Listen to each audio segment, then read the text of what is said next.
Wow, how amazing are South African people. Amazing. So it's episode 9, and after chatting to so many colourful people at the Shithot Fest and hearing summaries of their stories, it has fueled the fire in my heart to keep going with these pods and to discover more and more of the South African gems living around the world. It was soul-enriching to chat to these amazing humans, and one thing is for sure, that when you chat to a South African, you are always guaranteed a good laugh, or lach, as we say in South African slang. It was also nice to hear that some SA Mensa living abroad are now returning back to South Africa to give it another chance. You know, South Africa is really a beautiful place, and it carries such potential to be the best place to live in the world. The other thing that really stands out for me is that when you speak to South Africans, they fully embrace a colourful animation with their eyes and hand movements drawing you deeper into their story. We had so much fun collaborating and connecting with South African Mensa at the Shithot Fest, and we look forward to more events like this in the future. So in today's episode, we chat to another courageous and adventurous South African Oke, born in Johannesburg and raised across Southern Africa. From Cape Town to Durban, Free State to Namibia, our guest has experienced a life across diverse landscapes. He's been a scuba diving instructor in places like Sodwana Bay, Mozambique, Seychelles, Zanzibar, and Vietnam. He was a hospitality executive in Abu Dhabi and a cricketer and coach in the Netherlands, Australia, and Portugal. He has now settled in Cascais, Portugal, and serves as the director of the sports division at the Brave Generation Academy, which is much more than a school and is about education and beyond it. Its mission is to prepare for life, equipping learners with valuable resources and the knowledge to use them. More importantly, BGA is about the future of today's generations. Their motto is life's a journey, be ready, be brave, and love it. So let's explore his fascinating journey through sports, travel, and leadership, and let's meet Conrad Greenshields.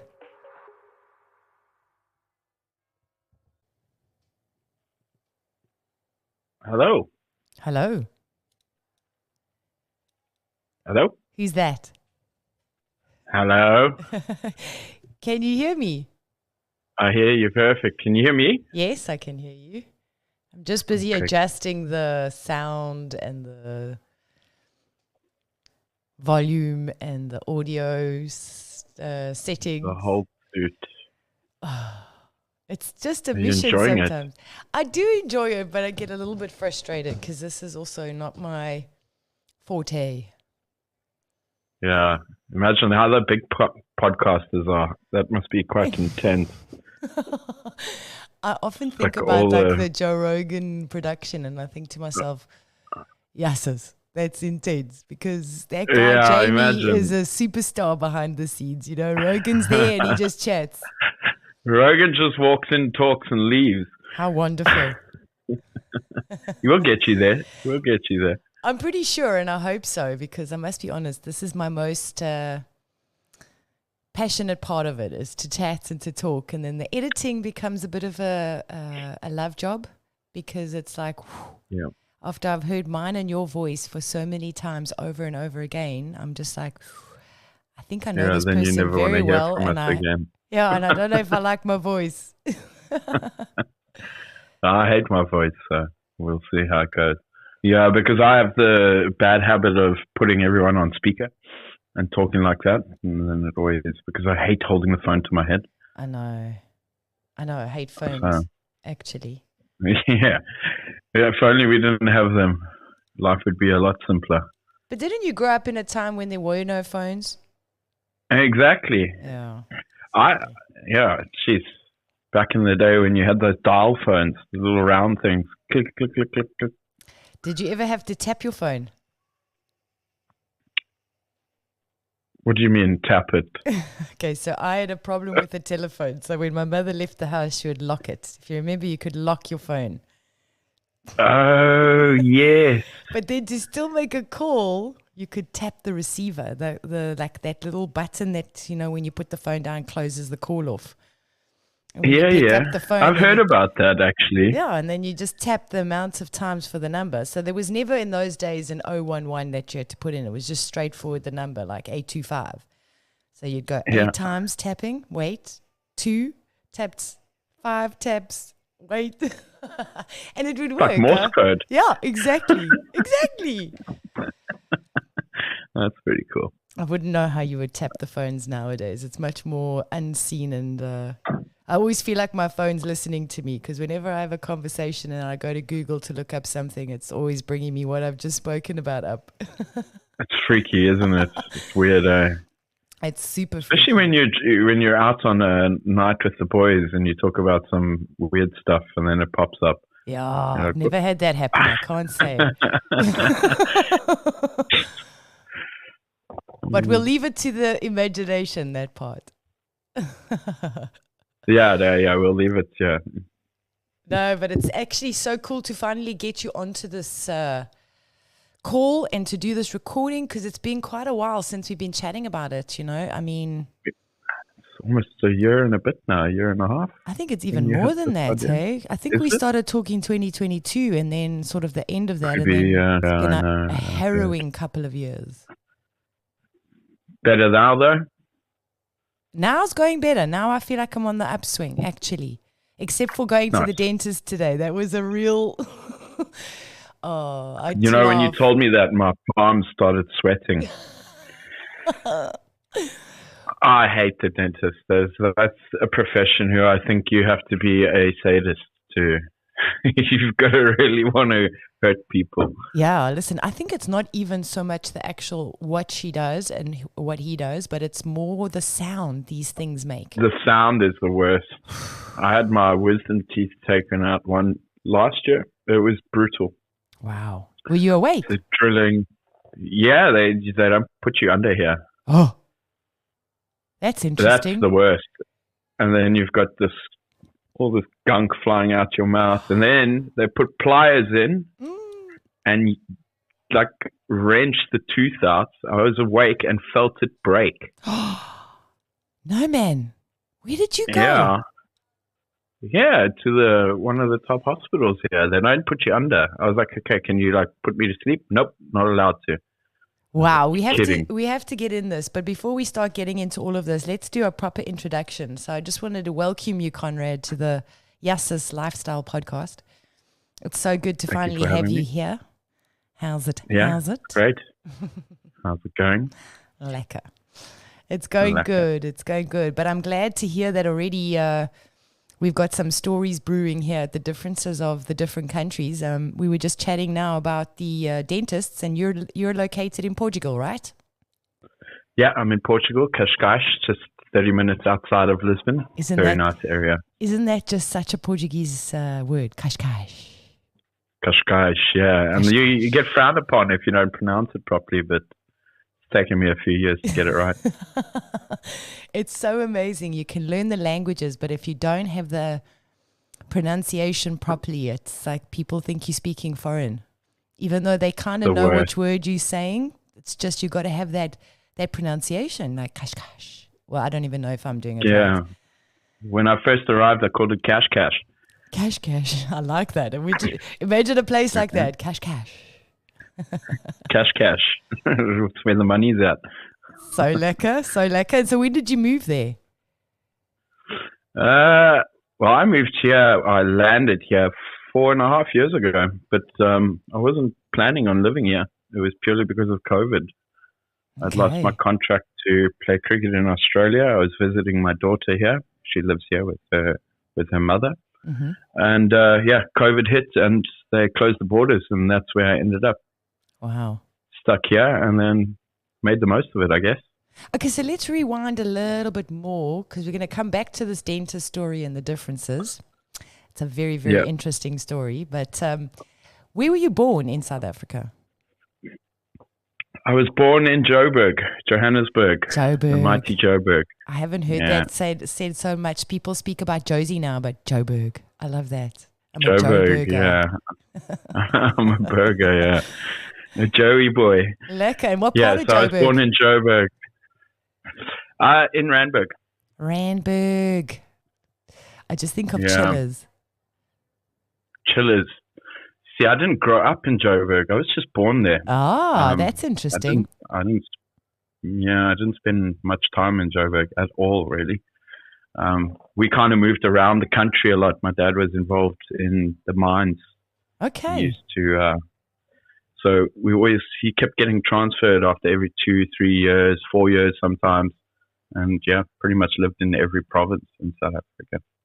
Really, hey? So what kind of provinces? Let's name them. So you went to Cape Town? Oh, I was in Cape Town, so the Western Cape. I was in the Eastern Cape, went to Dale College. I was in Natal. I was in the Vrystaat. Obviously the Midlands. My family were around South Africa too, so I spent a lot of time in Vryheid during the holidays. Uvongo on the south coast of Natal. Oh, beautiful. I moved around SA a lot. So I've been there, seen it, loved it. It's so amazing, hey? And then I think to myself that some people have lived in South Africa all their lives, or let's say in Johannesburg, and never seen any other parts of the beauty of South Africa, you know? So it's really nice to hear. But it must have been a bit unsettling growing up in that space. Or not? I mean, I'm quite an open person. I mean, it definitely was unsettling. It was, tough. You make friends and then you had to leave, and it's a new school, but it kind of got me used to starting again, if that makes sense. Oof. So it kind of sets up for later life. But I mean, it was unsettling, but also in a sense, I made a lot of friends all around the country. So, like you said, I mean, people don't move around too much and are not lucky enough to go and explore what our country actually has to offer. And I was lucky enough to do that. That's really nice. It's nice that you can say that, as well as to look at the perspective of, starting again. Because a lot of us get stuck into this safety zone, this comfort zone. And then to move out of it becomes really challenging, because now it's like, this is all I've known. Whereas you've kind of had experience of it. Obviously, there's the pros and cons to everything. Having to be the new kid and having to make new friends. But I'm sure you kept your old friends along the way. And that's also very nice to do, is to just have a variety of friends around you, even if you're not seeing them every day, different people from different provinces, because we've all got our own schmark in the different provinces, Oh, yes, definitely. And the good thing is, whenever I come back to SA, I've got every province I can go and see someone, so it's quite that's fun. rad. It's quite nice. That's really rad. Yeah. And what was your favorite province to stay in, if you had one, or if two, or whatever? I mean, there's various reasons why certain provinces would be favorable. I mean, I loved Cape Town. It's just the view itself of Table Mountain, Lion's Head, the Apostles, that's breathtaking. Yeah. The ocean itself. I'm very much an outdoors person. So, I did a lot of diving, snorkeling, kite surfing, bodyboarding. So I loved the coastline. Ocean boy. I enjoyed Free State. Ocean boy, yeah. Mm-hmm. Enjoyed Free State, funnily enough, but that was purely because my old man used to race superbikes back in the day, and used to go around the racetracks in the Free State, Goldfields Raceway. So I really loved that place. And then the Midlands, like I said, I'm outdoors. So I enjoy wildlife. My uncle had a game farm, so we were lucky enough to go and learn a lot about what's... That's lekker. That's nice. That's awesome, man. That's a really, really nice upbringing, because it's also everything about adventure. And if you look at the kids of today, it's like a battle to get them off the screens, I know, right? It's frustrating. I have a 15-year-old daughter, so I know exactly what that means. Yeah, and it's also crazy because as the younger kids, my sister has 2 youngsters, and they are, constantly, can we do the TV? Can we do the screen? It's a big battle. But then I also see another friend of mine has a teenager, just turned 14, and it's like, that's a different ball game altogether. Because then it's Instagram and Snapchat and TikTok and... all the social media stuff. Can you imagine growing up like that, though? Think about yourself at that age. No, I wouldn't have enjoyed it. I think about it constantly, and also when I sit and talk to my daughter about it, I tell her, back in the day, just a small thing. We used to go down to the river, a group of mates. We used to go down to the river, pick a big piece of bamboo stick, take the clay from the side of the riverbank, and start clay lighting each other. You come back bruised. Someone's lost an eye. No one really lost an eye, but it was that kind of.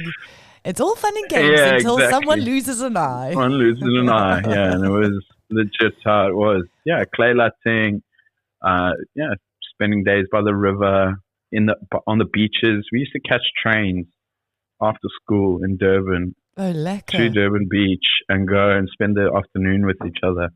The kids nowadays, I mean, don't get me wrong, they do it here in Portugal, but it's not the same. No. The outdoor quality of life seems to have dissipated a little bit.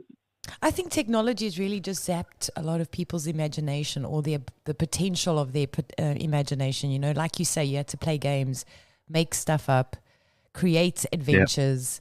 Yeah. I remember being laughed at for talking to trees, but they were literally like the extras in my movie. It was the game I was playing, and they were all just part and parcel of it. So that was it. But part of our upbringing was imagination. Yeah. Yeah. That was use your imagination. I remember my dad also, when on the weekends you'd spend the week at school, and the parents would have friends over, and we were never allowed to go and sit with the parents.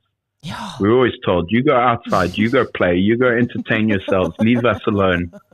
And that's what we did. We literally just did that all day. We could so much rejection. We were made tough through all this rejection. My family used to be like, kids are seen, not heard. Get out. We are talking. Adults are talking. And it always felt like, oh, what are they talking about? Because we were always shoved out. But I see now, it's like kids are sitting with adults and listening to the conversations, and they're playing on their iPad, but they're hearing everything. And it's interesting, hey, how times have changed. I mean, I loved my childhood. It was tough, but I wouldn't have it in any other way. I just wondered to myself, that without that kind of childhood, and to be more sort of technically advanced, because I think somehow the kids of today are just born with it. I mean, I got a computer in my matric year. So in my last year of school, they introduced computers, and it was like a big white thick screen, and it was still MS-DOS, C:// disk. Yeah, floppy disk. Can you believe that? And then it became the stiffy disk. I mean, really. Yeah, the stiffy. And now you can't even use a little bit smaller, a little like more that. compact. Yes. Well, you can use it as a frisbee. Or some archive wall art, from back in the day. Yeah, there you go. Remember Walkmans? That's nice. Walkmans. I remember my first Walkman, and my first tape deck was, my first tape was Deep Purple. Oh, was it? Deep Purple. That's cool. Deep Purple. My first cassette was Cranberries. That's a good one. Cranberries are good. Yeah. Deep Purple's shows also. You how old we are, right? Yeah, it does, hey. But it's cool. I don't mind it, because at some points I feel like our generation is sort of sitting on the middle of our parents, obviously. Best of both. Yeah, our parents are obviously seeing one way only, and now only seeing a different way. Our youngsters are now seeing only that way and not knowing ours. And we're kind of the bridge in between, to show the two different sides. And it's really nice to hear that you have conversations about your childhood with your daughter. And I think a lot of parents would do good to show their kids that way, because technology is great. It's fantastic. It's given us a lot of progress and a lot of communication as well. I love about it is that we can communicate now. You're sitting in Cascais and I'm sitting in Utrecht, and we're chatting, you know what I mean? Remember the days of writing letters? I mean, we've become fast, and the growth is great, because it also helps us stay connected. But I think also, it's got to be balanced. There has to still be the remembrance of the old days. I think that's the key word, is the balance, is balancing it correctly. So, I mean, it's been quite a journey when you think about it and see what we've gone through, and all the changes, like from computers to cell phones to televisions to cars. I mean, look at the difference in cars nowadays. Yeah. You know, you've got cars that can drive themselves now. How mental is that? Yeah, and back in the day, your mother was pumping that steering wheel to just get turning left and around the corner, no power steering, you know. Yeah.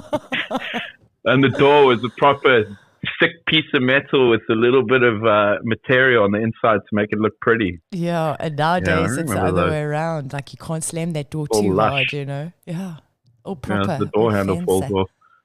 It's all fancy, fancy. But I think also the times have changed so much that at some point you find yourself in a space of trying to catch up as the person of the age generation we are.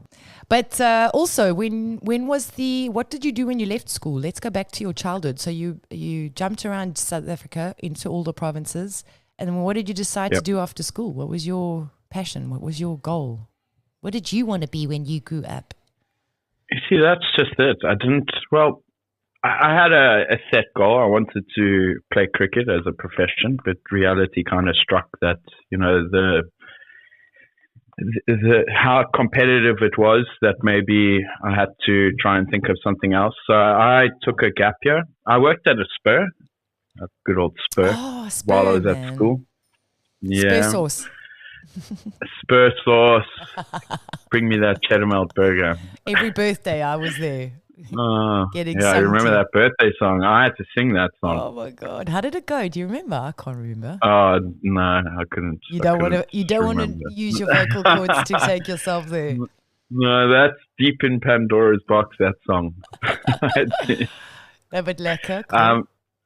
So yeah, I was at Spur, and then after school I wanted to take a gap year. So I literally hitchhiked up to Sodwana Bay. I don't know if you know Sodwana Bay. Hitchhiked, hey? With your finger out. You had guts there, with my finger out. I know Sodwana with my Bay. Finger out. That's there by Durbs, where everybody's scuba diving. Correct, yeah. Nice, so it's up in the north, right on the border of Mozambique. So I left Durban, hitchhiked all the way to Sodwana Bay. I went to a company called Coral Divers. How old were you? And I was 18. Nice. Yeah. So I went to Coral Divers and said I want a job. What they used to do was give out apprenticeships. So you could go there, you'd earn 200 Rand a month. 200 They'd give you lodging, 200 Rand. Yeah. Back then I was like, wow. It was not so good. But anyway, the whole thing about it was that you would lodge there, you'd live in Sodwana Bay. So we were put in lodging, and you started off basically from scratch. You had to load dive tanks into the tractors, cart them up to the fillers, the compressors, fill them up, bring them down, because it was just a constant rotation of divers in and out, in and out.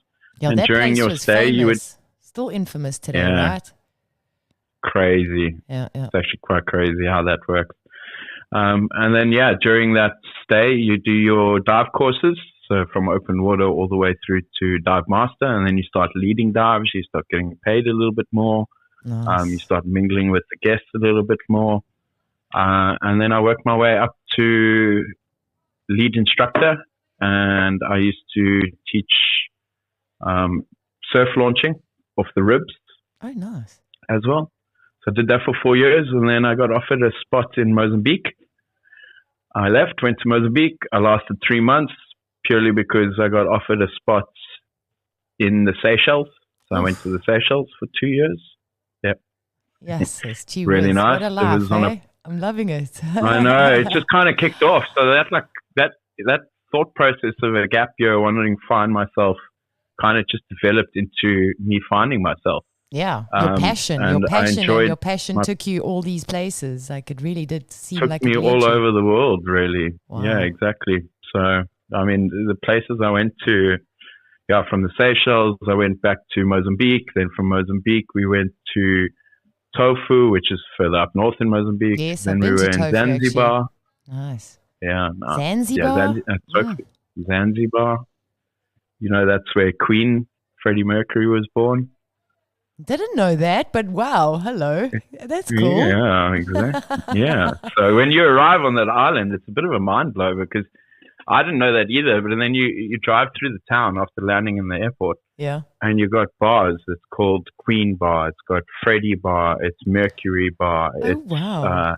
They embrace him full on. Hey? They must be so proud. Yeah, it's definitely the pride of the island. So it was there, and then from there came to Portugal.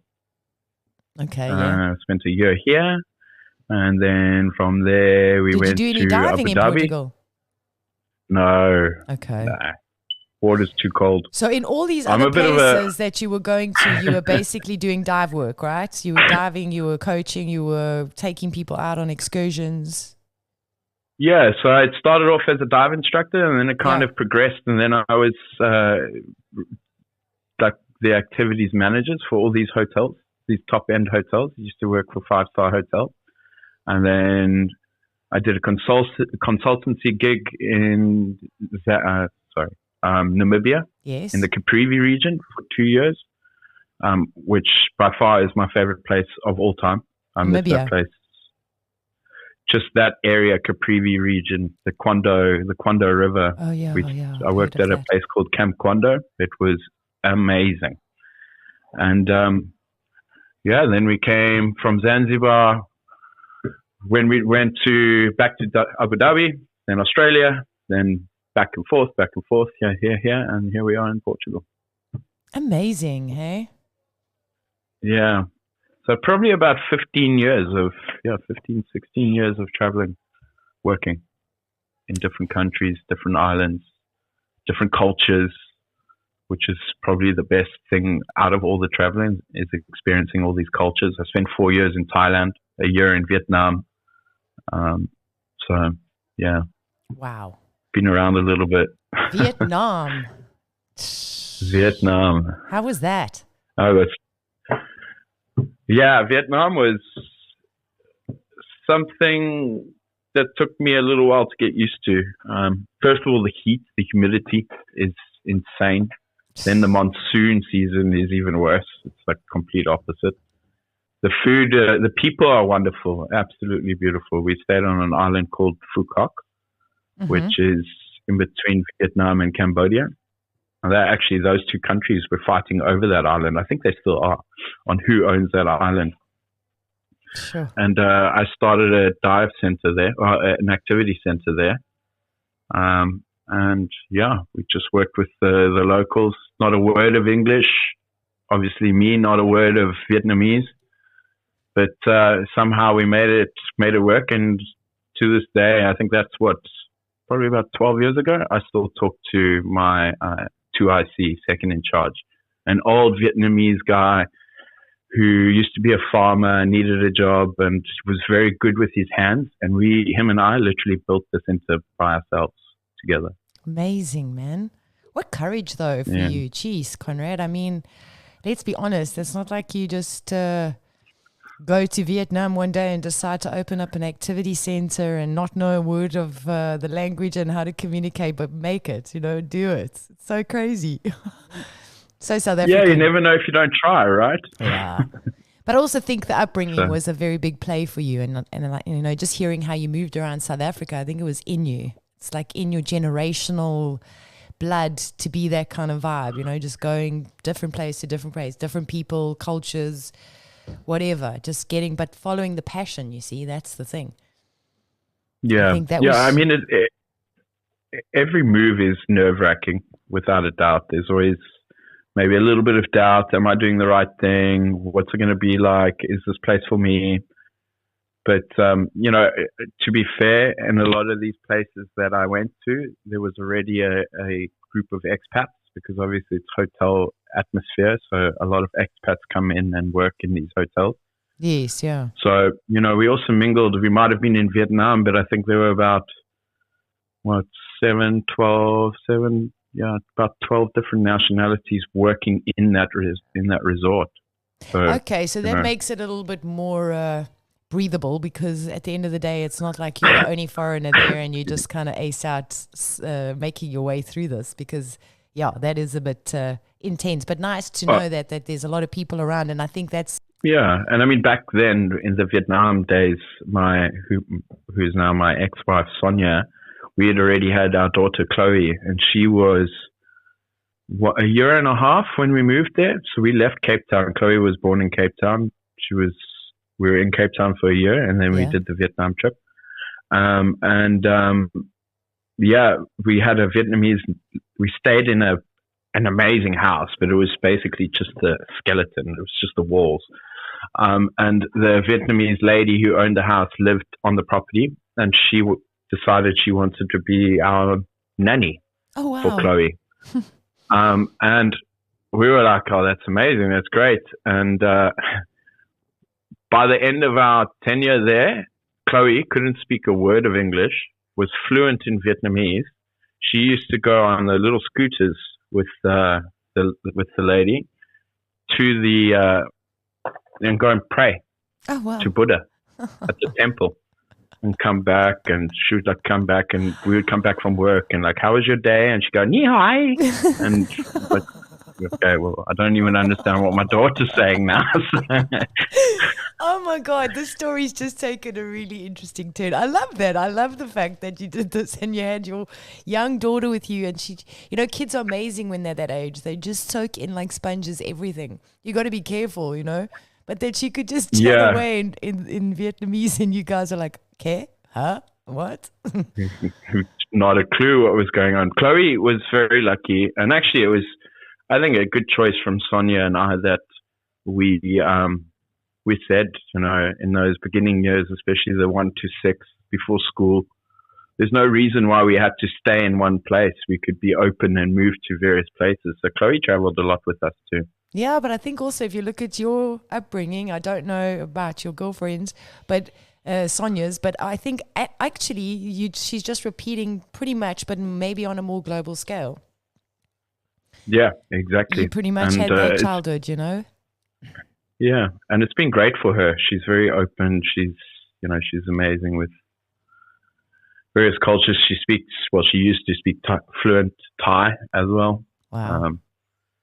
She's dabbles in French. Now she's learning Portuguese. So it's been good for her, just languages, if she just wanted to And choose how's one her English? Thing. Her English is perfect. She's getting a bit of an American twang, which is a bit of annoying. Yeah. But it's because of the international schools. Yes, she still takes the mickey out of me with my accent. And the movies, exactly. Yeah. Does she? Does she make fun of your accent? Yeah, but she likes it. You know that song Vestkap? Yes. Yeah. She adores that song. She sings it fluently, and she does the accent with it, but it's the only time you will ever think that she might be a little bit South African. Yeah, because she's singing the song, but when she speaks normally, she won't have that. But that's actually very cool that she can hear different accents coming from you. I do find my dad also was a bit more of a stronger South African accent than I am, and a lot of people here already ask me the question, are you Australian or are you English from UK? And I'm like, no, I'm South African. Don't I sound it? And I think it's almost offensive. It's what? It's almost offensive when they say, are you Australian? I get it a lot too. I'm like, no, I'm nowhere near Australian. I know, but I think that the association comes from the fact that generally, well, maybe not so much anymore, but back in the day, a lot of people thought that South Africa was just Africans, and there is such an array of whites, even though it's still the minority in different colors, so we're like really the rainbow nation. But I think ultimately is that if I could listen to how my dad would pronounce certain words, because he was also in the corporate, he was talking with a lot of South Africans all the time. In order to be understood and heard, I also change my accent a little bit when I'm speaking to, I don't know, my domestic worker compared to the guy at the garage or the guy behind the counter in what's that place? Incredible Connection or Deception? What is it? But I hear you. Yeah, but the thing is, at the end of the day, it's just so interesting that people would think Australian, but if you put Australian next to me, you would see straight away, never, ever. Not the same. I just like the variety, though. I do like the variety of listening. I think my favorite accents is the Irish. Oh, the Irish is good accent. Scottish are also really nice. I like the Scots accent. Have you got any Scot blood in you here? Because I'm looking at photos that you sent me, and it's like, wow, I saw you in some kilts there. What's going on? I do have Scottish blood, yes. My grandfather left Scotland to come to South Africa to build the power plants, actually. Oh, wow. And, that's where the Scottish heritage comes from. And then, that's at my dad's wedding, his second wedding. Mm-hmm. And that's me and my brother and my two sisters. Okay. In our kilts. In your kilts. Did you wear anything underneath it? Yes, we are wearing something underneath it. I beat you to it, though, but it was something I always wonder. Do you know how tempting it is to just going, pull it up? Commando it. Yeah, no. But for the looker, for the person that's walking past you, there's that question in everybody's minds, I have no doubt. Is he wearing underwear? Just want to flick it up a little bit. No, I definitely wore it. I know my family, so. No, that's cool. And your mom, where's your mom from? South Africa?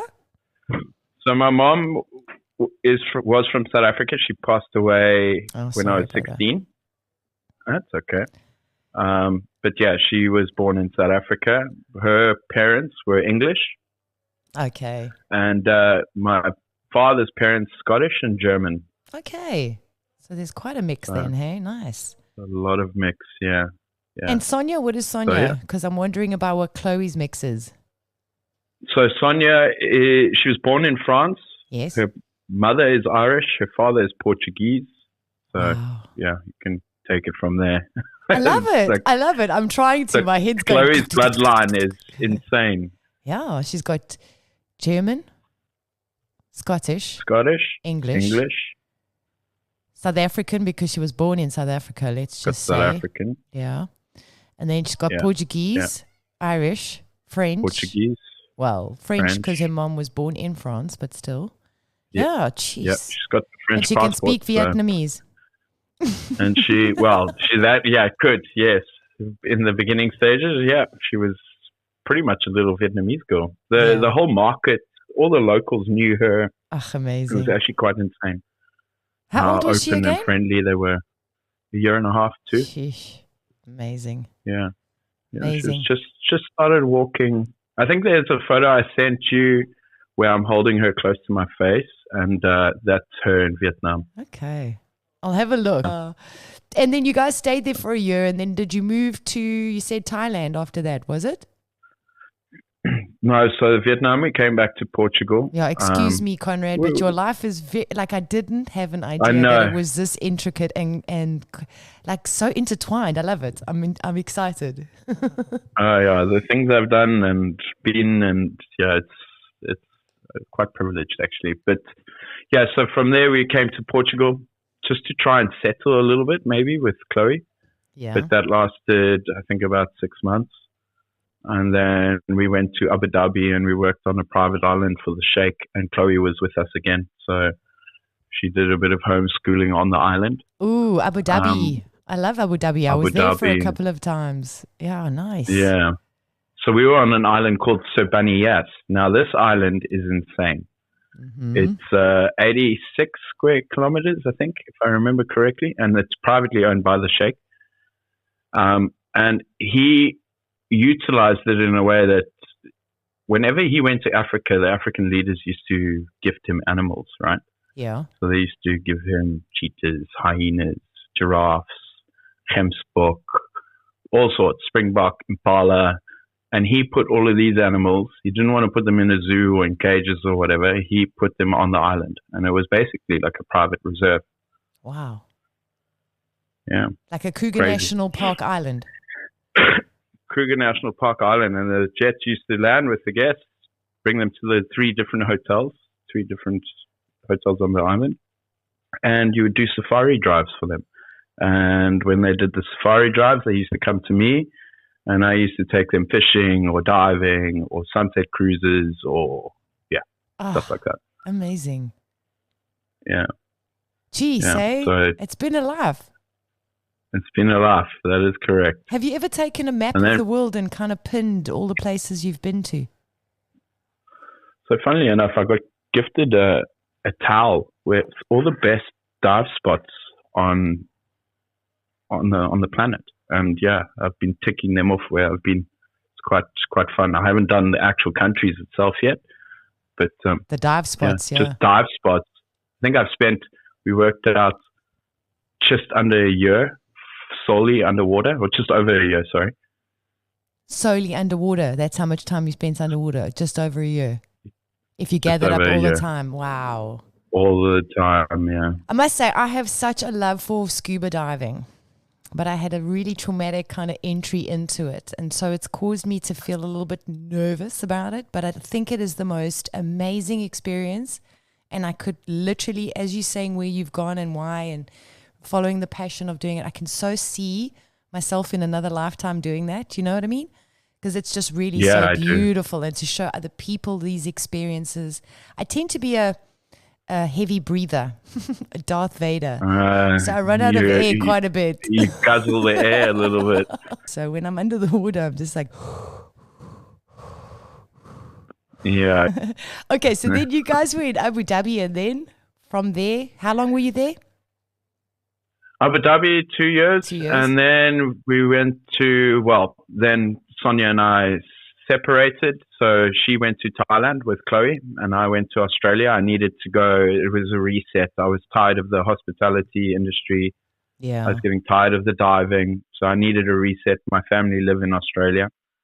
So I went there for,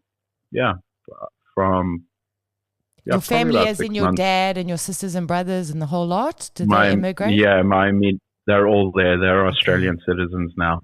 Okay. So just went there just to go and reset, refresh. And one day I was cycling with my dad. We used to cycle a lot. We used to race competitively when I was younger in South Africa.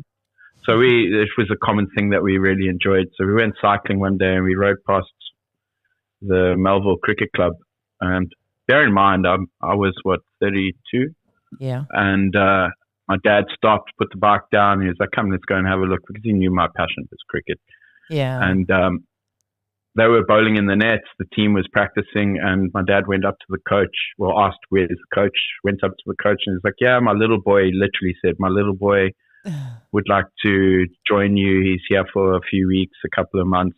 Can he just come and mingle it in the nets? And the coach was like, yeah, sure, no problem. And I ended up spending the whole season there, and then found my passion and decided to take a risk and follow cricket. And then that's what brought me to cricket and took me to the Netherlands, and then took me back to Australia, and then back to the Netherlands, and then back to Australia, and then Portugal. Wow. And so that's what you've been doing, back and forth to the different places, enjoying and playing cricket, right? Being part of enjoying teams, playing, coaching. Yeah. So the Australia tours were more just as a player, as an overseas player. Twice in Perth and once in Sydney. And then I did in the Netherlands with Voorburg Cricket Club in Voorburg, just outside The Hague, Den Haag. Yes. And then went Den Haag, and then went to Ajax. And then, the COVID thing hit, and I landed in Portugal, and I was walking my ex-wife's dog, because we get on well. Just because we're not together, it doesn't mean. So we were nice fine. To hear. So I was walking for Chloe's sake, and obviously, you don't want to fight with people. So I was walking the little pooch and stopped at a gas station, and this lady came up, and the dog was we flew her in from Thailand. It was a rescue, so it was a pavement special. I love those. They're the best doggies. Yeah, they are. She's amazing. Rosie is her name. Rosie. My daughter named her Rosie. And the lady came and was like, "Oh, your dog's really cute. Doesn't look like anything I've seen." And we started. And as soon as I spoke, she's like, "Are you South African?" Oh wow! And I was like, "Yep, yeah." And she was South African, and she asked me what I was doing, and I was like, I'm in between contracts with cricket. And she told me, oh, you need to go and see this guy, Tim Vieira, who has a little collection of cars called Tim's Garage. Amazing. Yeah.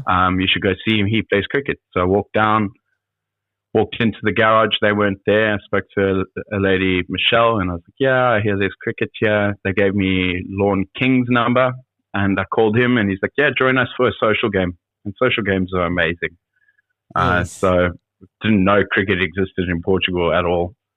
So I met them on the weekend, went for a social game, and then the next week played a league game, and then we sat down and discussed the potential of me staying in Portugal and making a push for bringing Portuguese cricket a little bit higher and a little bit more notable. Cool. So yeah, that's where we are today. That's so amazing, hey? And by chance, walking a dog, a pooch, a rescue. So you rescued him and he rescued you. It's crazy how the world works, really. Because if I hadn't met that lady, I would never have known cricket existed in Portugal. Yeah, I must say it. It isn't one of the major countries, but I think that's growing and changing now. I mean, obviously when you think cricket, you think England, Australia, South Africa.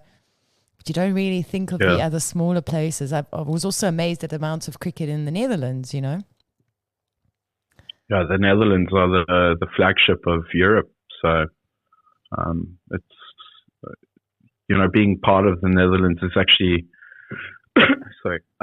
being in the Netherlands and playing cricket there actually really made me realize how good their setup is.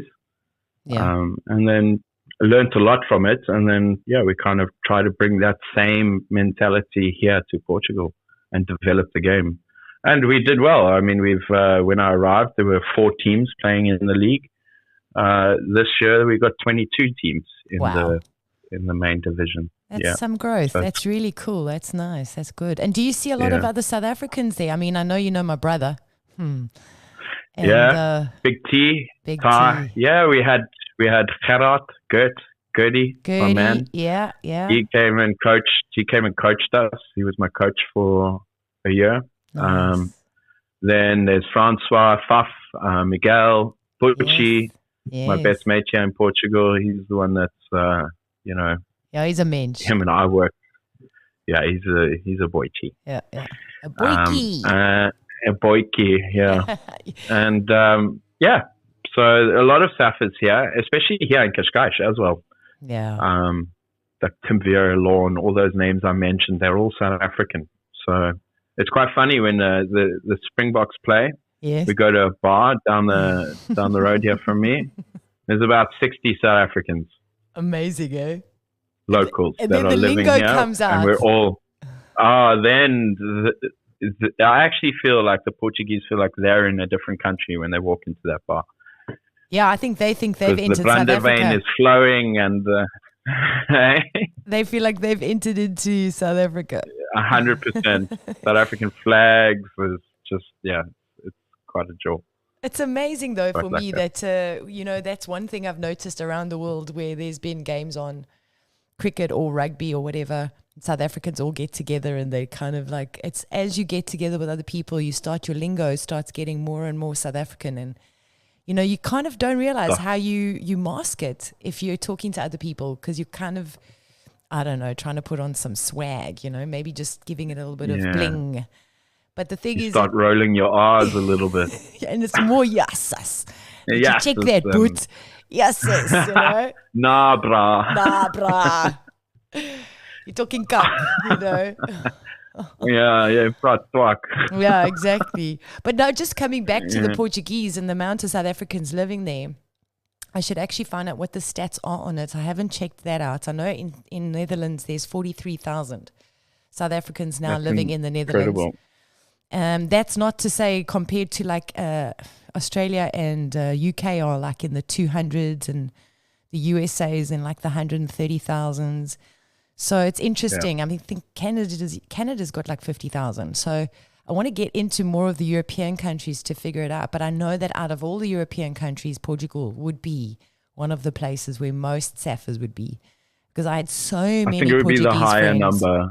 Yeah, I think so too. I think even higher than the Netherlands, because I had so many Saffa friends, Portuguese friends that were returning back to Portugal at the time when we were leaving school, or just after that, or a decade later. They were returning to Portugal to go and kind of start out there because South Africa wasn't doing so well at that time and still isn't. But, it's interesting because there was a huge influx of the Dutch and Portuguese, also the Scottish and the British and all of that. But, it's interesting, but it must be nice to live in a place where you still got people you know. That connection. Yeah. Yeah, it is, definitely. I mean, it is. What do you miss about South Africa? What is the most thing you miss about South Africa? Is there something like specific? Yeah, I miss the ocean and I miss the wildlife. I really do. It's something that have amazing memories about. So yeah, just the wilderness, the topography, how beautiful South Africa is. Yeah. It's an amazing country. I keep telling people, and I might be dubbed as a little bit biased, but for me, with all the places I've been, it is still the most beautiful place on the planet. Yes, and I hear you. I don't feel like it's non-biased. I've also done a fair bit of traveling, and I can tell you that in all the places I've been, and I don't know, maybe there is a little bit of bias because we come from there, but I ultimately look at it, and even people I've taken that aren't from South Africa with me can agree to this, that it is something out of this world. I mean, you go to Clifton Beach, and then you're next minute in the Kruger National Park, then you're in the Garden Route, then you're in Namibia. So it's like, it's that's the Drakensberg. I didn't even mention the Drakensberg. Wow, yes. Drakensberg, yeah. It's got everything. So, for me, that's the biggest thing. And the ocean. The ocean is just, I've never found an ocean like it, I haven't been to Indian Australia, Ocean, but holy moly. Yeah. So many holidays, body surfing, playing in those waves that just come and come and come. Eventually, like, all day. I'm tired. I'm tired. I'm going to get out, go and rest a bit, come back in, and it's still this like raging, roaring ocean with the wave after wave. Nothing's changed. Yeah. Oh, it's just a massive playground if you think about it. That's how my upbringing is. Was like it. That was our playground. Was the land. Yeah. It was, because that was it. It was holidays to the coasts. It was time out into, like, even like you say, in the Drakensberg and stuff. And then there were other activities like quad biking or walk trails or even just the Kruger National Park, going to visit that.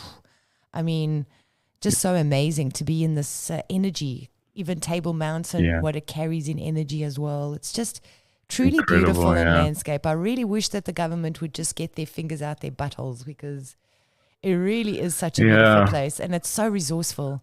It's richer than most countries in the world. It's incredible. I mean, it's such a special place.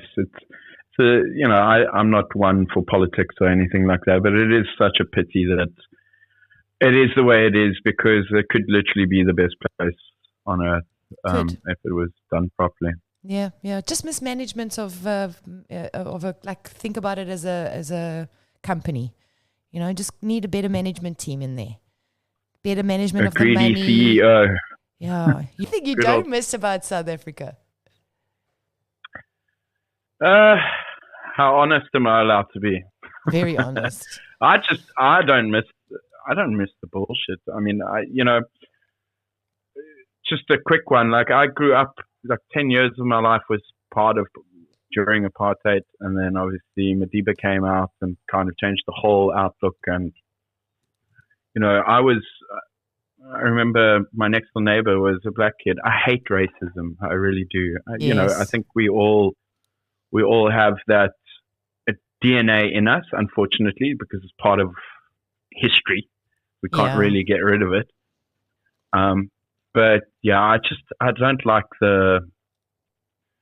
I don't know the right words to put it in. I don't like the animosity. I don't like the feeling of not being welcome, or the entitlement. Entitlement. Yeah, that's a good one.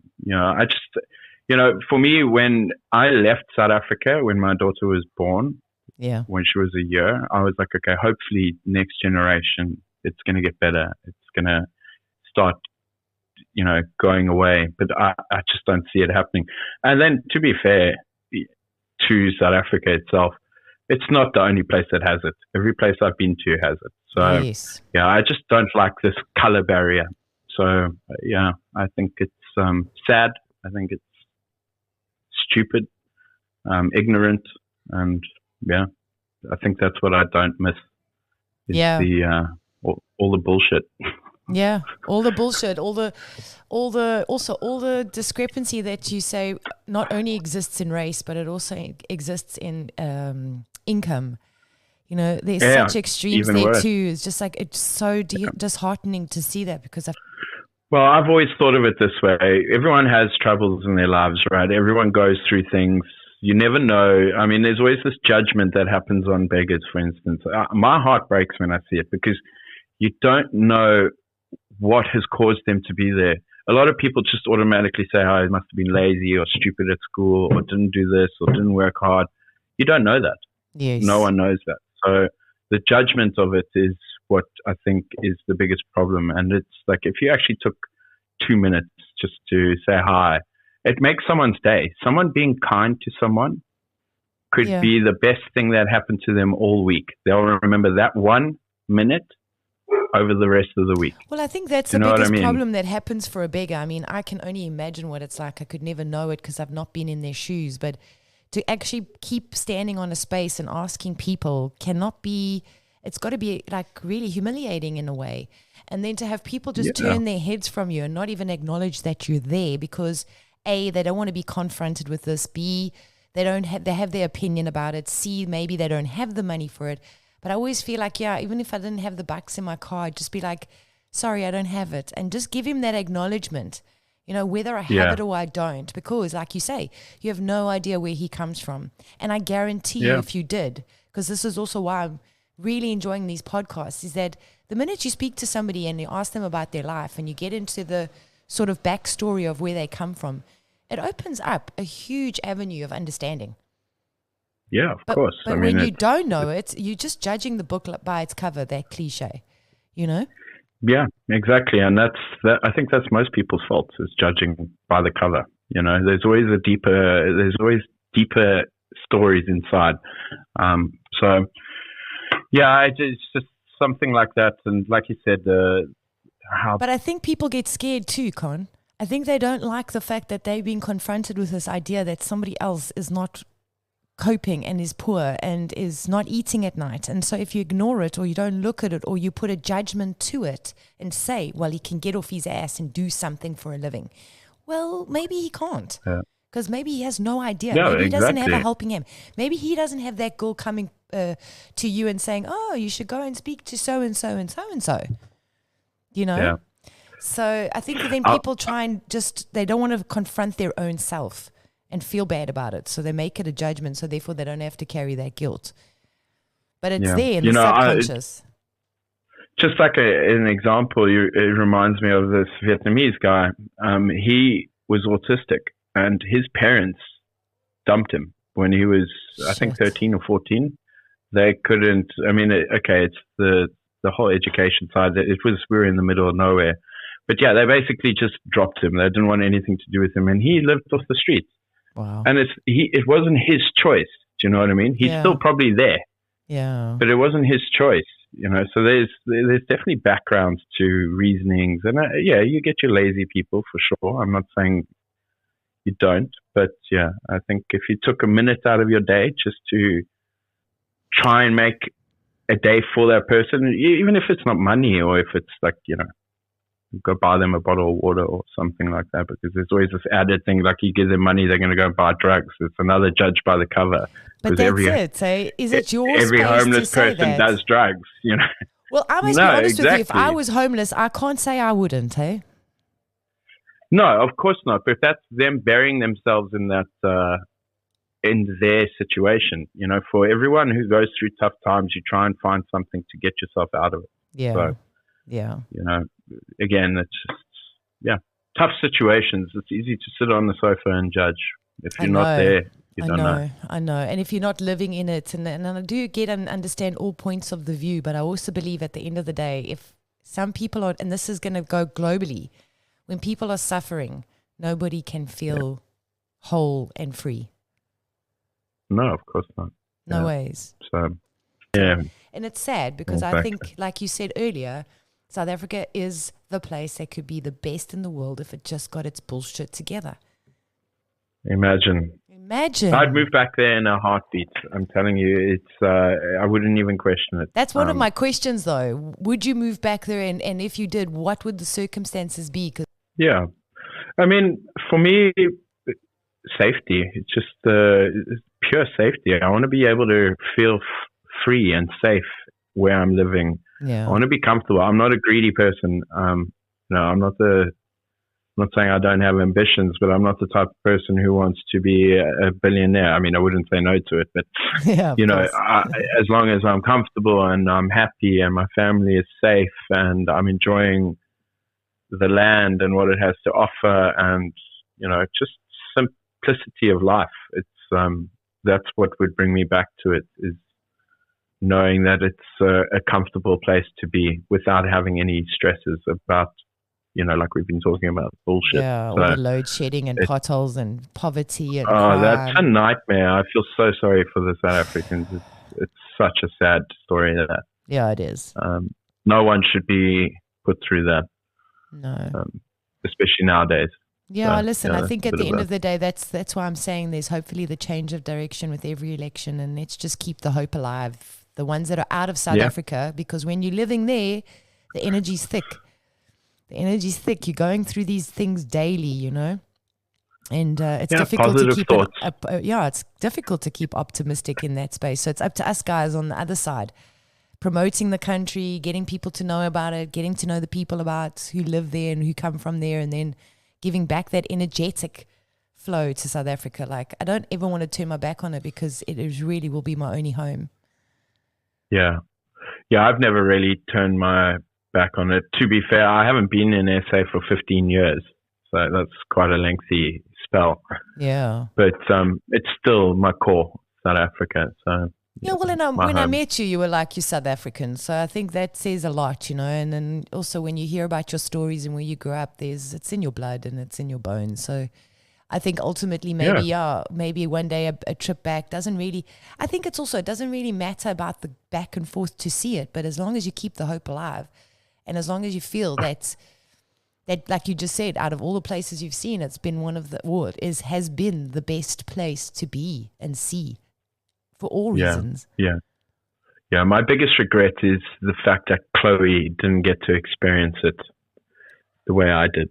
That would be like, because I think she would have loved it. Well, I don't think. I know she would have. So yeah, I mean, it's a special place, special people. Like you said, we're all over the place, all over the world. We get on with everyone, really. Yeah. I think we're the most sociable people that I've come across. Absolutely, that's a good one. Sociable, like we're open to a conversation. We're open for a praat. Ja, ons moet nou praat. En dan moet ons braai. Braai, oh my goodness. With a drop in a dop. They're actually, a lekker braai, biltong is one of my biggest misses. Nice. You know, you can buy it from this side of the world as well. Hey, I've got some contacts. It's not the same though. Wet and fatty. Oh, I had the guy on from Runda. He supplies to my sister at the Lekker store in Utrecht, but he also obviously he's the manufacturer of the biltong, and Cape Town boy, and also surfer, loved the outdoor life, misses it a lot.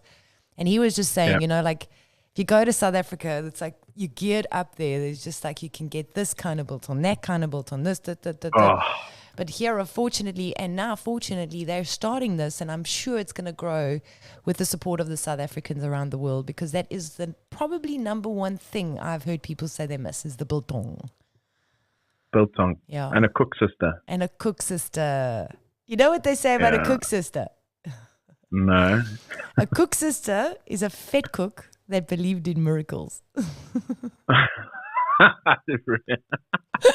I quite like that. I've never heard that one. I'll remember that. That's a good amazing, one. isn't it? Yeah, I like that. That's a good one. Really cool, really lekker. But now let's go into a little bit about what you're doing at the moment in Portugal, where you're at. You mentioned earlier to me before this pod that you were switching directions. So let's get on with the tale here. Chapter 5 or 6, I think it is. Yeah. So, yeah, I've kind of stepped away from the cricket. I still captain our club, Wildest Swans, which is also just quickly, it's like a club. The reason I love this club is because of how diverse it is. We have like 9 different nationalities in the club. What are they? Can you tell us? Oh, okay. You've put me on the spot here. So we've got Australian, we've got a Kiwi, we've got an Englishman, we have Sri Lankan, we have a Pakistani, an Indian, we have obviously the South African connection, we have Portuguese, and we have, there's one more, Nepalese. Awesome. Wow, that's a variety, hey? Yeah. Amazing. Huge variety. And we all get on well. Amazing. So it's really nice. So yeah, I've kind of stepped away from the national side of cricket here in Portugal. I used to work for the federation. I used to coach the national side. I coached them for a year and a half. Wow. I've captained Portugal as well. So I've kind of retired from international cricket. I'm on the brink of retiring from cricket fully. The body is taking its toll. And I've now joined a company called Brave Generation Academy, which is a hybrid school, which the guy I mentioned earlier, Tim Vieira, yes, very influential here in Cascais. He started this school for his kids. It was basically, I mean, he would be a good guy for your podcast, actually. Nice. Let's get him on. Yeah. I'll talk to him about it. So yeah, so Brave Generation Academy, it's like a hybrid school, so the kids do their normal schooling programs, but they can do it from hubs, and it allows them to manage their time. It's not that traditional school. Wow, I love that vibe. So they basically, they can do their A levels, their GCSEs, and then go through into what we call an up program, and then into the universities, and it's world renowned, it's world recognized. So you can do the American curriculum, you can do the British curriculum. It's recognized by Cambridge, Pearson's. Go Tim. So go Tim, yeah, exactly. So he started this 2 years ago with his son because he wanted a better schooling for his son. And we now have 600 students sure. part of Brave Generation. And, I love the name. Yeah, I love the name, Brave Generation. I love that. Brave, it says it all, right? Oh, absolutely. So that's the concept of the business. That's the motto. Be brave. So, yeah, I manage the sports academy. Yeah. Which is new. It hasn't kicked off yet, so we're in the process of starting it up. So basically what we're going to do is we're going to have a hostel here in Portugal. Nice. And the kids from all over the world, no matter what sports they want to do, if they want to come and do training, like a proper elite sports program here in Portugal, we'll provide it for them. We'll manage their training. We'll manage their schooling through the academy itself as well. They'll stay in the hostel.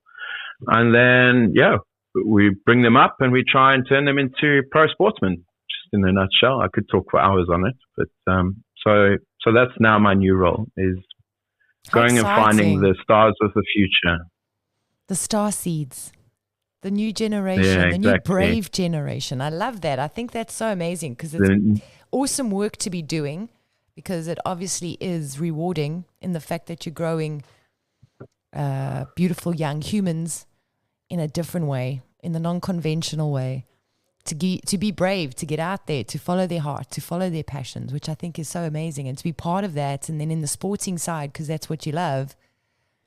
Wow. Nice, man. Yeah, it was a huge...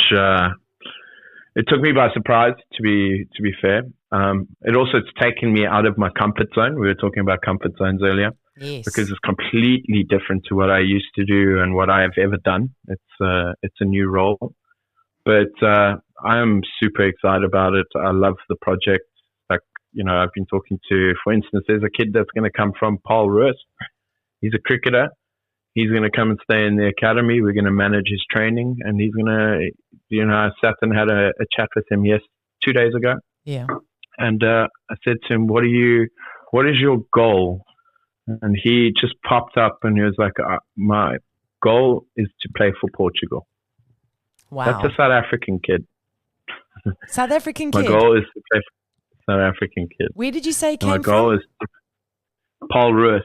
Paul Roos. Okay. I thought I heard Yeah. Paul, but I don't know about Paul Paul Roos. Roos. Paul, I know. Yeah. So Paul Roos, the high school. Okay. Got it. So and then the hub itself, the hostel itself is in the center of Cascais. So I don't know if you've ever been to Cascais, but it's basically going to be like a university town for them. Oh, right. That's cool. That's nice. And it starts at 14.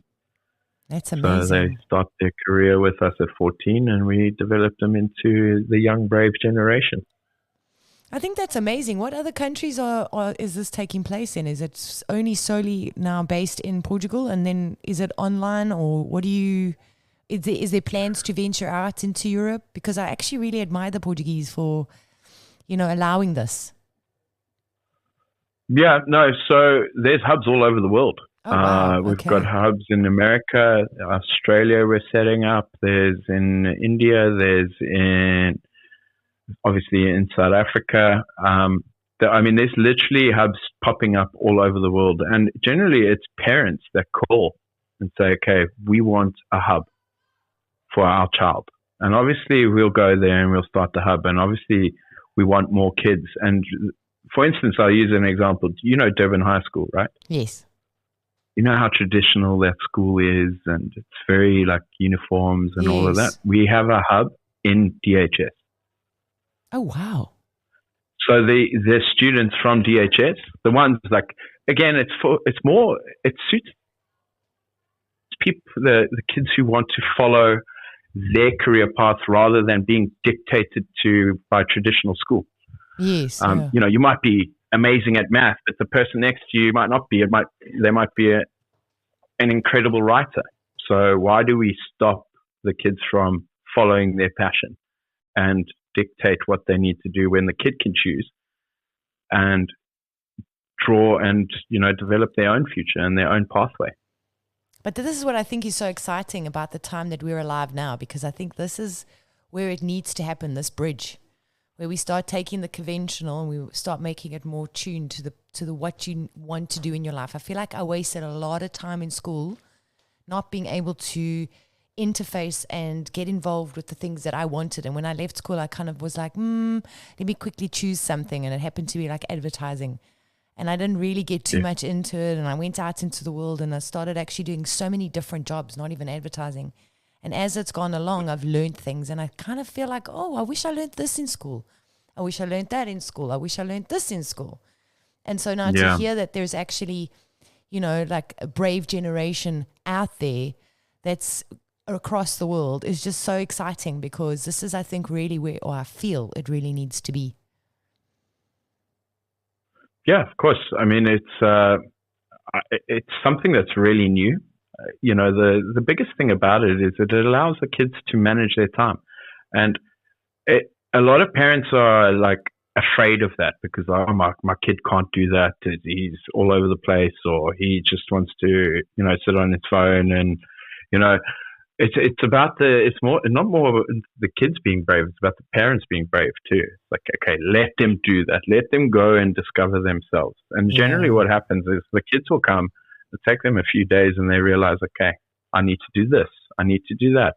And there's no teachers. It's learning coaches. So it's guidance, they're guiding them through, and we monitor their progress, and we're like, everything's monitored. And it's like, okay, why are you behind on, let's say, this subject, writing? Because I'm focusing more on science for this week. So they decide which subjects they're going to do first. They might be better at one and they'll nail that one quickly first, or they might be worse at one and spend a bit more time on that one. There is no time restraint. Okay. I spoke to a parent the other day, and he said something that resonated with me. He said, why do we spend 12 years of our life in school for 1 month of exams to determine our life? Sure. That's so spot on. It's incredible, right? And It's just like, I was like, holy moly, you're so right. Yeah. 1 month, you could be having a bad month during that, Again, you never know what's happening in people's lives or in these kids' lives or anything like that. So that 1 month, which is going to determine their future, could be a bad month and they don't do well. But where this is what the whole concept of Brave Generation is that you empower yourself. I think this is wonderful. I think it is absolutely amazing because this is really where I feel it should be at. When I say I wish I learned this and that in school, I wish I learned time management in school. I wish I learned to feel what I wanted to do rather than do what everyone thought I should do. And that's what I mean by like the old to the new generations at the moment and this bridge across. It's that I really feel like at the point of not only just doing 12 years to be determined out of 1 month if I fail or pass and determine my future, but a lot of the stuff that I learned, I kind of don't even refer to right now. Unless, it's incredible, right? Yeah, unless it's specific. But then I was told what time to get to school. I was told what time to leave. I was told when I must eat food. And I think some parents get into this mode as well because there's quite this stigma attached to, you have to follow the rules if you're a mother, and you shouldn't give your kids the option to choose if they want to eat or not because it's not healthy for them. But we grow up not knowing what we want and what we feel and what we need. Yeah. And then our parents are like, okay, get out the nest now. And then what? Yeah, exactly. So again, that's like something that's really cool. And it's like, I wish I had this because people get this misconception that it's an online school. It's not. There's hubs. So the kids have to come to the hub. They have to do their work in the hub. They can do other work, the rest of the work outside. But obviously during the days, during the week, they have to come into the hub.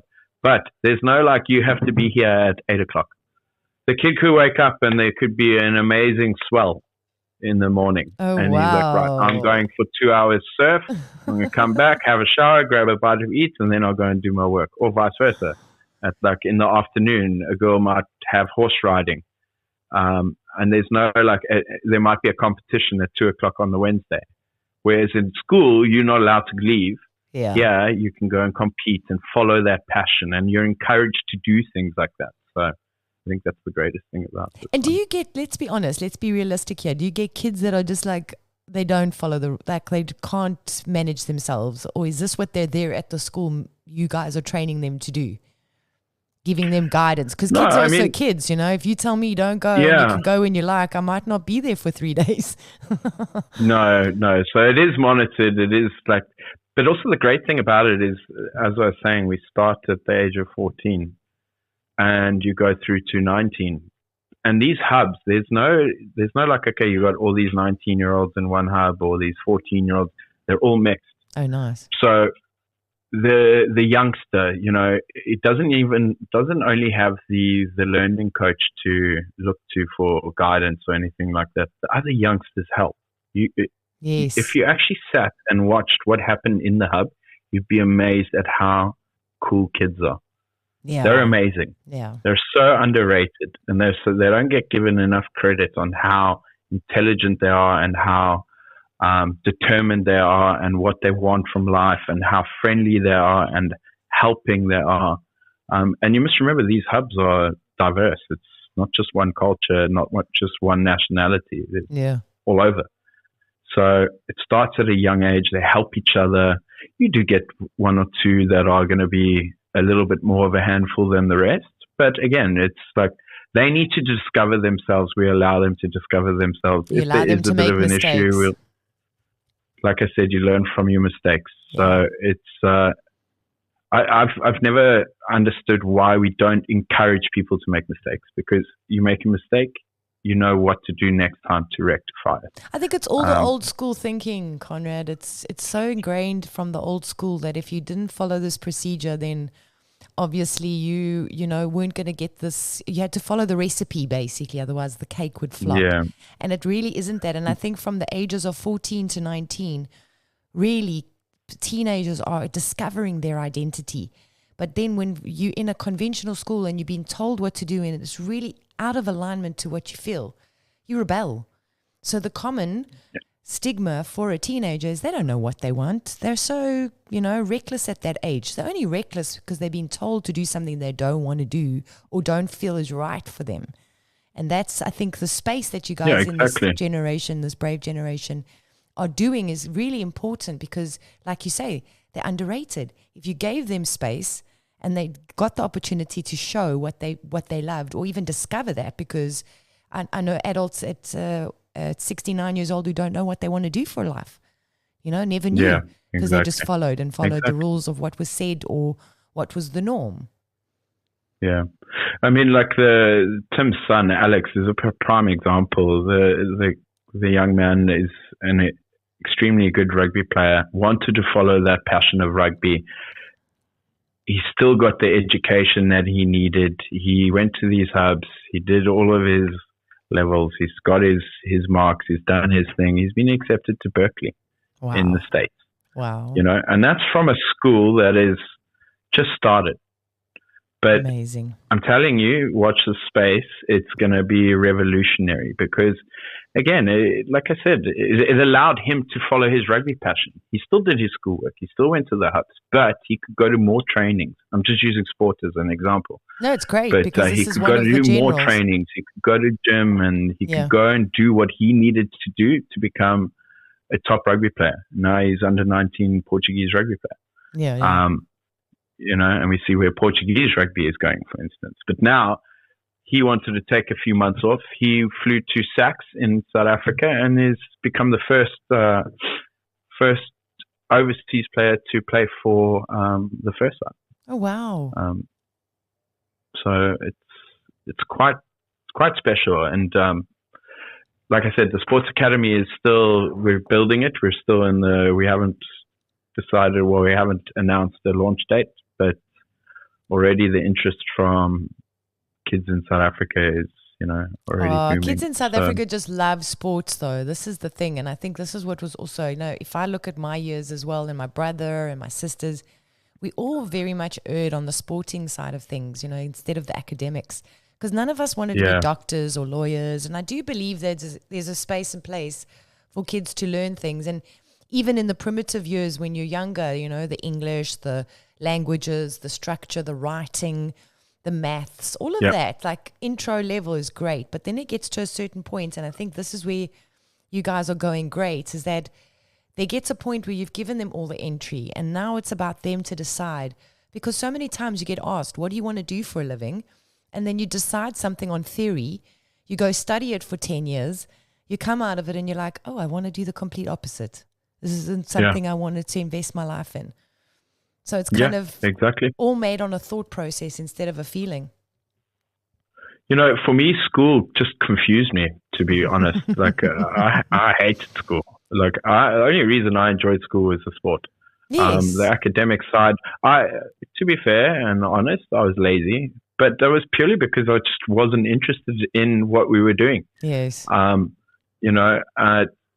Whereas...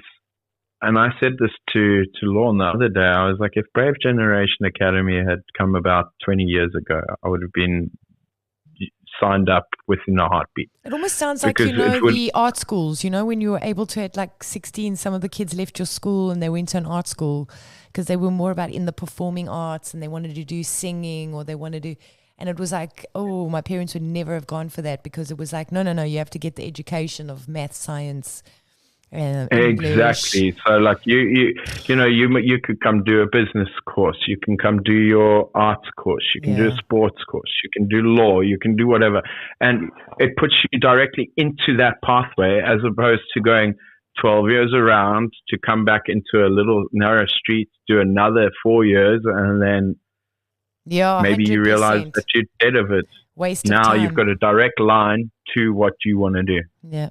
And also you'll be giving the most important life skill, and that is to feel from the heart what it is you want to do. Because if I think and listen to your story and feel it out, it's almost like because of the way that you were brought up and the way that you guys moved around, and there was always this continuous sort of venturing. I know from losing your mom at 16, it couldn't have been easy, but you've really been given the opportunity to have some space, even though you were in still the conventional of it all. I think your daughter will see more of the benefits now, but I still feel like at the end of the day, you were from a young age encouraged to follow the heart, which I think in those days was sort of the road you didn't take in case. Yeah. Yeah. Yeah. I mean, I can be a bit of a hard ass, but generally I have a very soft heart, and like you said, I've always followed my heart. It's But it you sounds know like it. Your story tells us that. You know what I'm saying? You yeah really like yeah it took bravery. It's not a coincidence that sometimes you're working for the stupidity. Brave Federation. Yeah, but sometimes bravery means that, because we say stupidity, but I just believe it's not stupidity. It's like having the guts to take a chance. Having the Yeah, guts to I take a think chance. I think you just I didn't even think of it like brave generation does suit me because I've made some extremely brave decisions throughout my life. Yeah, Going exactly. places, doing things, changing completely, going back to cricket. When I left my hospitality and I was in Australia and I told my old man, I remember sitting at the kitchen counter Yeah. and I said to him, right, I'm done. I'm quit my job. I'm going to pursue cricket. And he looked at me and he said, are you being a fucking idiot? And I was like, no, I'm not. It's just, this is what I want to do. This is what I feel I need to do. I need to go and I have answers that I need. And it was a brave decision and probably one of the best decisions I've made because it's landed me up here in Portugal, right next to my daughter, a new job, a new career, stability. So quite proud of that. I think that's awesome because I think also what your example is showing is that I've had this theory in my heart, not my mind, but my heart for the longest time that we are so scared to make mistakes. We're so scared to choose the wrong path because we kind of feel like there's this straight linear line from where we are now to where we're supposed to be, yet it comes in all these different paths that you take. Each one of the paths are going to go to that end point, but it's up to you to feel out which path it is you want to take and not to try and keep it on this straight line, because the minute it's on this straight line, it's not really the truth, it's masking. It's you scared to make a mistake. You don't want to progress forward in case it's wrong, in case you fail. And like from school, that was what was instilled in us because you had to pass your tests. You didn't want to fail. You didn't want to be landing up with the kids that were below you. The pressure was immense. Yeah. The pressure, it still is immense. I've always thought of it like this. When you drive on a straight road for 2 hours, what happens to you? Just you want to fall asleep, man. You start seeing mirages. Yeah, you're bored. Yeah, you're bored. Totally. We need a bit of curves and obstacles, and we need a bit of mountains to climb, and we need to descend and climb back up, and we need that. Straight and narrow is boring. Yeah, of course. And we have to find the comfort in the discomfort, not just stay in the comfort, because in the comfort it's very uncomfortable. And it's not pushing your limits, and it's not taking you to new spaces and places, and you're staying on this long, dreary road to nowhere because it's going to take you so long to get there. But if you take a side, what's it, short left? What did they say in South Africa? Short left. Short left, and you'll be in another space and place, and how adventurous. But I think this is what is the change. I think this is the new earth, the new way things are going. I think technology's brought a lot of this on as well. I know millionaires at the moment that are 22 because of their YouTube channel. And it's just like, you know what, it's giving people more space. I don't entirely agree that that's the way to go forward, but at least people at this point are not getting slammed into that 9-to-5 job, and given this structure and this boredom. They're just following their dreams. Whether we approve of it or not, it's not for us to decide. It's for that person solely. If they're happy in it, then everyone else should be happy. Yeah. It's, And just to have a little bit more trust in the fact that, kids aren't solely, they need the discipline and they need the structure and they need the routine and all of that, but to bring that balance in. I think all we've sort of landed up doing is staying on the one side, the side of thinking things through instead of feeling them through. And now we're getting an opportunity. So when I think of the brave generation, it's almost like, all right, it's a school where you can start to feel things instead of just, am I hungry at the moment? Do I want to go into class straight away? Is there a great swell on the ocean that I could take advantage of in this moment and work a little bit later tonight? And given that, I've learned that as being an entrepreneur. As being an entrepreneur, I've learned really how to stop trying to put it in a structure and just go with the moment and the flow. Like if I can't get these emails done now, yes, even if there's deadlines, there'll be another opportunity today to do it, but just to try and flow with things. But that's definitely a brave avenue to take. Yeah, and I think the kids embrace it too. The kids are really happy, and like I said, it's like if you could see what actually goes on in the hub. You walk in the hub, and a lot of parents, I think, get this idea that it's going to be absolute chaos in there, that the kids are sitting doing nothing. Yeah. But you walk in the hub, and the kids are by their computers. They're doing their work. Every now and again, they'll get up, go have a little chat with a youngster or a mate, and then go back to their computer. They manage their day, and then they go for lunch together. They don't have to be restricted in this hub and have lunch. They can walk down the street and go for a burger or have a pizza together there is no restriction on, that. It's not like that traditional mentality where, okay, from 8 o'clock to 4 o'clock, it's school. 5 minutes in between each lesson, you've got 5 minutes to get to your next, whether it's on the other side of the property or not. You've got 5 minutes. Then it's break time, and it's just all like it's too demanding.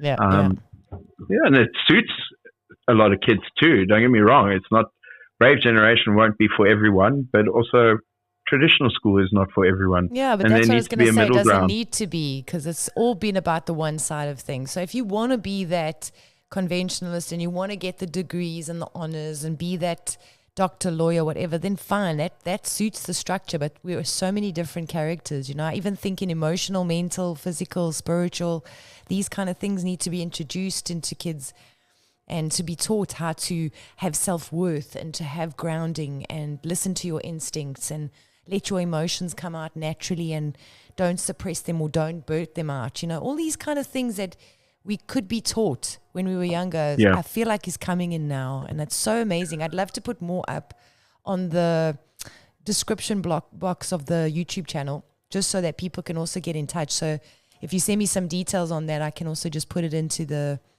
pod for us to also give a shout out to Tim and what he's done, and some good luck to you for what you're about to do with him. So this is exciting. Thank you. Yeah, no, I'll do that. And like I said, I'll have a chat with him, see if he's interested in having a chat with you. He's an interesting person too. He's got stories. Yeah, I'm sure. Of how he's come very about brave. doing what he's doing now. He is a brave man. Wow. He's And so do you enjoy living in the Portuguese community now, in the vibe, in the weather, the food, the people? Well, the food I love. I love the Portuguese food. The weather is amazing. I mean, we basically have summer from end of Feb through to October. The winters, everyone moans about the winters. I actually craved the winter. When I was working on all these islands, it was basically following the summer. Oh, wow. And I didn't, I've never seen snow, put it that way. So Lucky you. I welcome no, I want to make a snow angel. I want to bombard someone with snowballs. You know what they say about eating yellow snow, eh? Yeah, I have heard that one. Yeah, Isn't that from, I don't know. I mean, South I Park, definitely tried on a know. mate of mine or something. Yeah. So the winters are okay. The people here are very welcoming. The country itself is beautiful too. I mean, it's a beautiful place. We're very lucky to be here, and no regrets. I mean, I always wanted to settle somewhere where I was happy, and I get a lot of pressure sometimes to go to Australia because that's where the family are, and it makes sense. I get it, but yeah, I don't think I'd ever be able to do that. I'm quite happy here because it's central as well to everything. You're a brave boy. So yeah, I think this will be my home. You never know, like we spoke about South Africa. You never know. I mean, well, in your life, Conrad, we never know. Yeah, that's one thing I've learned is like go year by year, maybe 2 years, now 4 years, then it's 5, and then we see where we are. I'm open to any kind of opportunity. I'd love to have a conversation with you in like 5 years' time and see where you're at. I bet you it's going to be somewhere else in the world. Probably be the States. Could be. Maybe go run the hub for the Brave there. Yeah, I wouldn't mind to. I'm No, that'll be fascinated by the awesome. States. No, that'll be Their awesome. sports. Awesome. Purely. So, yeah. And so also just like in terms of cricket and everything now, you're just slowly backing off from it and putting more energy into helping kids from the Brave generation to be able to start following their passions and dreams in any kinds of sports. Yeah, so exactly. So I'll still be involved with the Swans because Nice. I actually, with this kid from South Africa, I'm going to we're going to have the Wildest Swans as part of the academy. So if a cricketer comes, there's a team to come into. And it's what, a few of us have built over the last few years on how we want the club to be, and it's a great environment.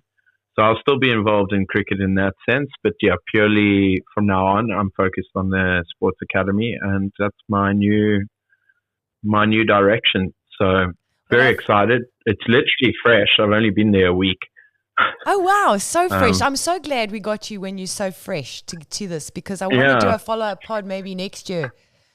And let's get another one where we can see a little bit further on where you've come and how far you are and what's going on and where you are. Maybe you've even moved by then. We don't know with Conrad's life. Yeah, you never know. I mean, supposedly I'm coming to South Africa in the next month or two to promote the school. It's the Brave Generation Academy. Going to the summer. So I'll be going to different provinces and different schools and talking to them about it. And that's so exciting! So you can get some home, schmark going on and get a bit of a soulful, catch a couple of swells. I'm a little bit anxious though.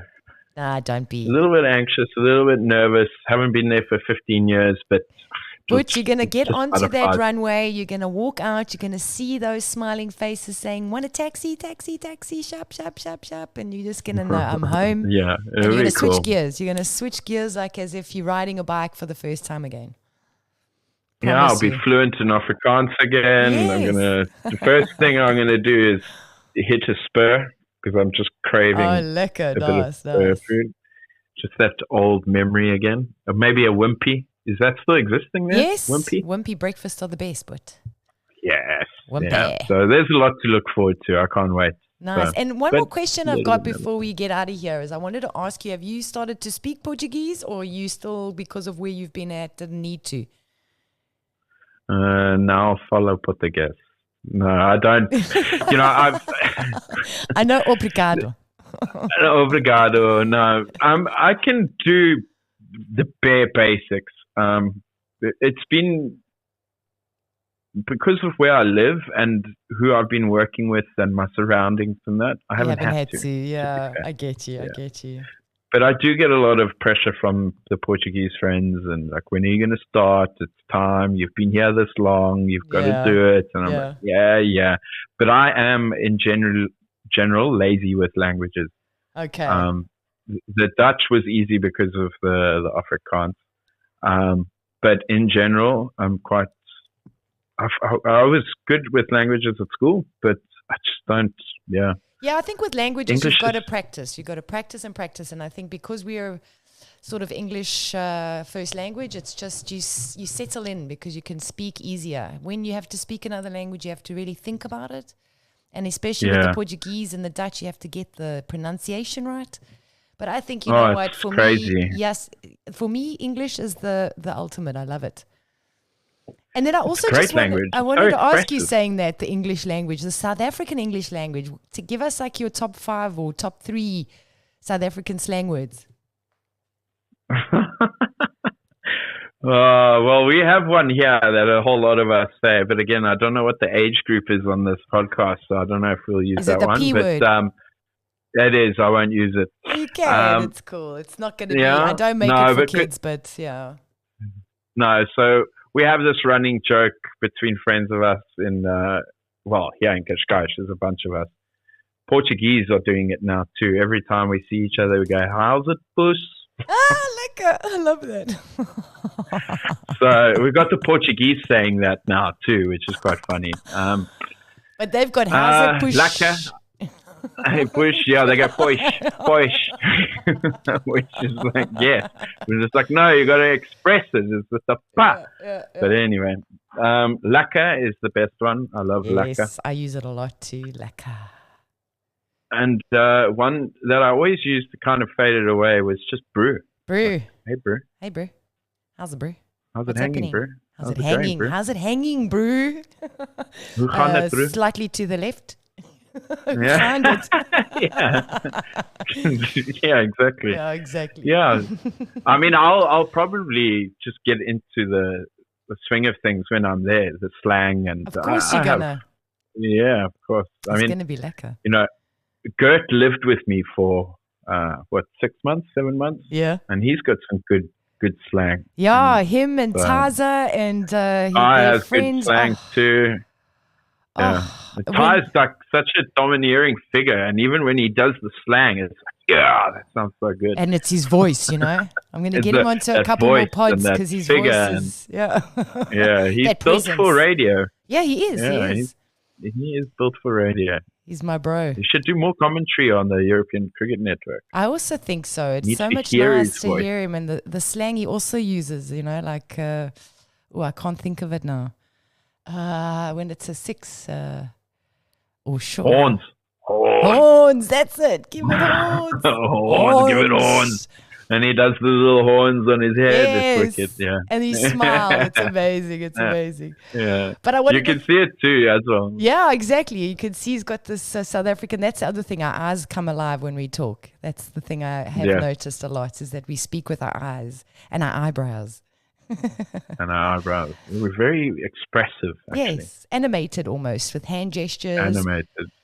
I think it's I do a lot of hand gestures. I think people sometimes think I'm trying to sign. If you had to look and couldn't hear my voice, people would think I was deaf. Well, I think we do that on purpose because, like, if we sign, then they know what language we're talking because it is very different to English, you know. So if we put a bit of signs to it, we can, like, just lip read and know from the signs what I'm saying. Put the thumbs up and we all go up. Exactly. We all go up. Okay. Okay. But it's been lekker and great to talk to you. I really, really, really enjoyed this conversation. We've been cracking on for almost 2 hours. I could speak to you for a lot longer. But I think I'm going to get you back on next year when you've got a little bit more progress on the Brave generation. And we wish you the best of luck. We know you're going to rock it. Rock it like it's hot. And or is it drop it like it's hot? Drop it like it's hot. But we can do rock it like it's hot. Why not? Let's just change it, hey? Yeah, exactly. Remember, off that narrow path. Yes. Let's change the direction. Yeah. Let's switch gears. Yeah. Let's hang to the left. No, it was amazing. It was so good catching up with you. Lekker. Thank you so much for your time and your energy, and wish you the best in Portugal. Enjoy the rest of the summer. The sun's starting to set a little earlier now, so we're getting into the space of rounding off the summer almost. It's so sad. But at least you're going to be in South Africa for some summer sunshine, and that's a definite soul enricher. The South African sun is something I miss, for sure. Different. Those sunsets, nothing beats it. Yeah, nothing, especially on a Cape Town view somewhere, you know, like, oof. Yeah. So lekker. I cannot wait to throw back a Zamalek and watch the... Oh, lekker, yes. Watch the That'll be awesome. But you got to take some pics because when we do the new pod for you, then we're going to add these all in. I want to add the South African return trip. It's been 15 years. Get some... Okay, cool. I want to get some feedback. Done. How did you feel? What were the words that came up? What did you eat? Where did you go? You know, let's do that. And then I'll give you the whole spiel. Nice. All right, lekker, Con. Thanks so much. Have a lekker day. Thank you. And you too. We'll catch up soon. Yep, definitely. Awesome. Be good. You too. Be good. Be safe. Be good. Be safe. Ciao, Janine. Ciao. Bye. Hey, how's that for a life story? Don't you think that South African people carry such a bravery and curiosity, as well as a search for adventure in their DNA? Thank you, Conrad, for sharing your story and experiences around the world. Your story is so inspirational, and I'm sure your journey will continue to be full of excitement and blessings. May your new venture with the Brave Generation Academy be successful and bright. And here's to you exploring more places around the world, sharing your South African schmark wherever you go. So as I chat to South African Mensa and I listen to their colourful and interesting journeys, I'm exposed to the richness of the past generations, their integrity and resilience to keep moving forward with humour, despite the struggles and challenges that life in South Africa can bring. And even though this country seems to be falling apart, the light of South African people still burns bright across the world. The one thing I can conclude so far from previous podcasts is that South African people are honestly open-hearted and enthusiastic for a lekker life. And I believe that the more people we chat to and the more stories we hear, the stronger our South African network can grow. So let's keep these podcasts going and share more South African stories and connect more of the South African dots around the world. And wherever you are in the world, Mensa, get in touch. Get in touch with us so that we can get prating. And like the Brave Generation Academy says, life is a journey. Be ready. Be brave. Love it. So until the next story, just be lekker.